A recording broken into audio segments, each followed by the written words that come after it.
بسم اللہ الرحمن الرحیم۔ بادشاہ کی عادت تھی کہ وہ بھیس بدل کر عوام کی خبر گیری کرتا تھا۔ ایک دن اپنے وزیر کے ساتھ گزرتے ہوئے شہر کے ایک کنارے پر پہنچا تو دیکھا ایک آدمی گرا پڑا ہے۔ بادشاہ نے اس کو ہلا کر دیکھا تو وہ مر چکا تھا۔ لوگ اس کے پاس سے گزر کر جا رہے تھے۔ بادشاہ نے لوگوں کو آواز دی۔ لوگ بادشاہ کو پہچان نہ سکے اور پوچھا کیا بات ہے؟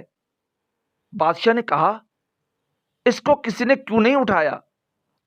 لوگوں نے کہا یہ بہت برا اور گناہگار انسان ہے۔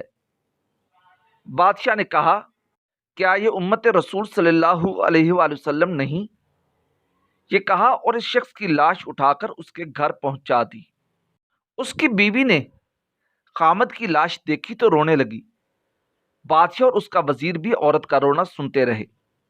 عورت کہہ رہی تھی میں گواہی دیتی ہوں میرا خامد اللہ کا ولی ہے اور نیک لوگوں میں سے ہے۔ اس بات پر بادشاہ کو بڑا تعجب ہوا۔ کہنے لگا یہ کیسے ہو سکتا ہے؟ لوگ تو اس کی برائی کر رہے تھے اور تو اور اس کی میت کو ہاتھ لگانے کو بھی تیار نہ تھے۔ اس کی بیوی نے کہا مجھے بھی لوگوں سے یہی توقع تھی۔ در حقیقت یہ ہے کہ میرا خامد ہر روز شراب کھانے جا کر شراب خریدتا اور گھر لا کر گڑھے میں بہا دیتا اور کہتا چلو کچھ تو گناہوں کا بوجھ مسلمانوں سے ہلکا ہوا۔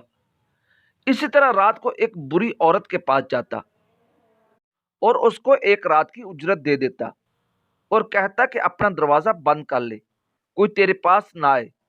گھر آ کر کہتا الحمدللہ آج اس عورت کا اور نوجوان مسلمانوں کے گناہوں کا میں نے کچھ بوجھ ہلکا کر دیا ہے۔ لوگ اس کو ان جگہوں پر آتا جاتا دیکھتے تھے۔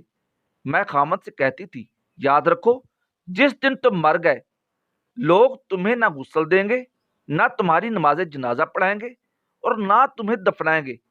وہ مسکراتے اور مجھ سے کہتے گھبراؤ نہیں، تم دیکھو گی میرا جنازہ وقت کا بادشاہ، علماء اور اولیاء پڑھیں گے۔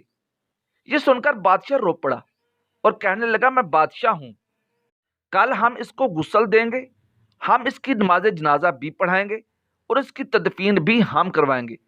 چنانچہ اس کا جنازہ بادشاہ، علماء، اولیاء اور کثیر عوام نے پڑھا۔ آج ہم بغیر کچھ دیکھے یا محض دوسروں سے کچھ سن کر اہم فیصلے کر بیٹھتے ہیں۔ اگر ہم دوسروں کے دلوں کے بھید جان جائیں، ہماری زبانیں گنگی ہو جائیں، خدا را کسی کو غلط سمجھنے سے پہلے دیکھ لیا کریں کہ کیا وہ ایسا ہے بھی کہ نہیں۔